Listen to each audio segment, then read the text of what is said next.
Professionalism के notion में fairness is also playing an important role कि जो अब आप हर स्टूडेंट के साथ फेयर होंगे, हर स्टूडेंट के साथ इक्वली बिहेव करेंगे, उनको फेयर रिमार्क्स देंगे, तो ऑब्वियस सी बात है वो इनकरेज होंगे. Then professionalism is made of certain areas that we need to consider in terms of development. अब बहुत से ऐसे एरियाज हैं जो प्रोफेशनलिज्म काउंट करता है और डेवलपमेंट में अपना रोल प्ले करता है. अब कौन कौन से ऐसे एरियाज हैं? First one is intellectual development में हेल्प आउट करता है. Second one functional development. And third one is motivational change, कि इससे इंटेलेक्चुअल डेवलपमेंट होती है. अब intellectual development it is basically based on knowledge about the subject, subject के बारे में आपका क्या नॉलेज है. फंक्शनल डेवलपमेंट में क्या है? The ability that we have to pass on the knowledge that we have. Then professionalism is made of values and beliefs or teaching and learning. ये values और beliefs से मिलकर बनता है. teaching और learning इसमें involved है. How this described to people and experienced by people in classroom.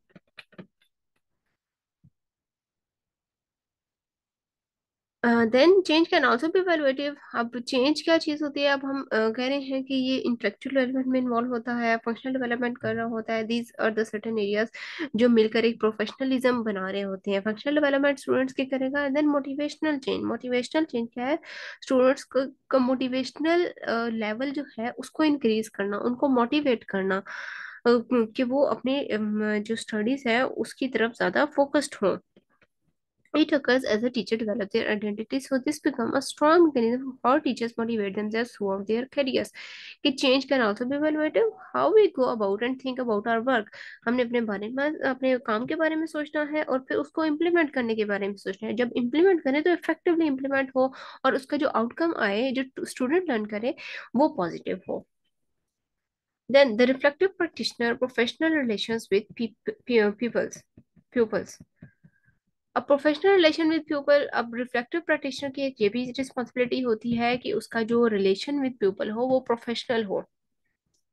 अब उसमें क्या क्या चीजें इन्वॉल्व होती हैं? Reflecting on professional roles lead teacher to consider their professional relationship with pupils and which is regarded as professional must therefore be linked with in action responsibilities. अब ये in action responsibilities के साथ link होना चाहिए reflective practitioner. अब in action responsibilities क्या क्या क्या है एक रिफ्लेक्टिव प्रैक्टिशनर की? It must be seen, the reflective practitioner must be seen to treat people with respect and fairness. कि स्टूडेंट को वो रिस्पेक्ट दे, फेयरनेस उसके साथ हो.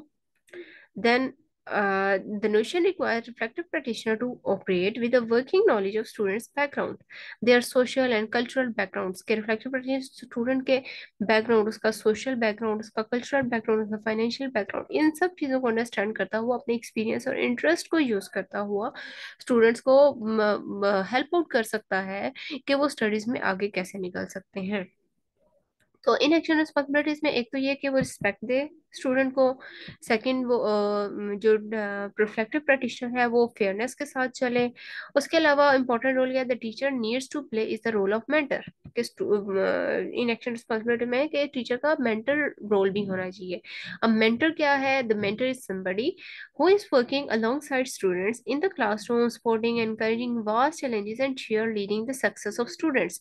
कि वो स्टूडेंट्स की साइड पर होता है, इन अ सेंस कि वो क्लासरूम में उनको सपोर्ट करेगा, उनकी टीचिंग एक्टिविटीज, उनकी अदर करिकुलर एक्टिविटीज में उनको हेल्प आउट करेगा, उनको गाइड कर रहा होगा, जो चैलेंजेस वो फेस कर रहे हैं उनमें उनको सपोर्ट करेगा. ये मेंटर रोल होता है टीचर का. Then the fourth responsibility is the teacher also take on the role of parents in the classroom. कि टीचर का पेरेंटल रोल भी होता है इन द क्लासरूम. कि जिस तरह से पेरेंट्स अपने बच्चों पर नजर रखते हैं, टीचर का भी यही काम है कि वो बच्चों पर नजर रखें, उनकी एक्टिविटीज, उनके जो बिहेवियर है, उनका जो मूड्स हैं, उनके एटीट्यूड्स है, उनको देखें, उनकी केयर करें. अब इसमें क्या चीज आता है? केयर आ जाता है, नर्चर, सपोर्ट. जिस तरह से पेरेंट्स करते हैं सेम टीचर का भी यही रोल है. Then the fifth one to work as a participant observer. कि टीचर का जो इन एक्शन रिस्पॉन्सिबिलिटी में कि एज अ पार्टिसिपेंट ऑब्जर्वर के तौर पर भी टीचर अपना रोल प्ले करता है. कि वो कॉन्टिन्यूसली स्टूडेंट्स को ऑब्जर्व कर रहा होता है. जब ऑब्जर्व करेगा तो ऑब्वियसली वो स्टूडेंट्स को अंडरस्टैंड करेगा. और उनकी कैलिबर के अकॉर्डिंगली वो स्टूडेंट उनको लेक्चर प्रोवाइड कर सकता है और उनके साथ बिहेव कर सकता है, उनको अंडरस्टैंड करेगा, उनके हेल्प आउट करेगा कि उस स्टडीज में उनको कहाँ पर अप्स एंड डाउन्स आ रहे हैं। Then teacher as a carer in the classroom, teacher का कैरियर रोल भी होता है कि वो किस तरह से होल क्लास को साथ लेकर चलेगा after giving proper care to each and every student. Then the reflective practice professional relation with colleague, अभी हमने ऊपर प्रोफेशनल रिलेशन विद स्टूडेंट्स पढ़ा कि स्टूडेंट्स के साथ कैसे क्या क्या इनेक्शन रिस्पॉन्सिबिलिटीज होनी चाहिए रिफ्लेक्टिव प्रैक्टिशनर की। और अब ये प्रोफेशनल रिलेशन विद कोलीग्स के रिफ्लेक्टिव प्रैक्टिशनर का प्रोफेशनल रिलेशन विद कोलीग्स कैसे होता है। अब कोलीग्स, अब ये जो teaching is a profession that can not be done in isolation, कि वो एक अकेले में नहीं किया जा सकता, ये ऐसा प्रोफेशन है।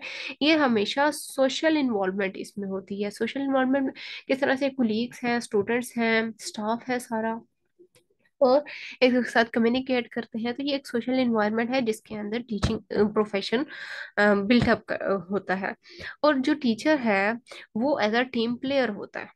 जब भी कुलीग्स बैठेंगे डिस्कस करेंगे कोई टॉपिक, तो हर टीचर अपना अपना रोल प्ले करता है, वो एक टीम प्लेयर के तौर पर काम करता है।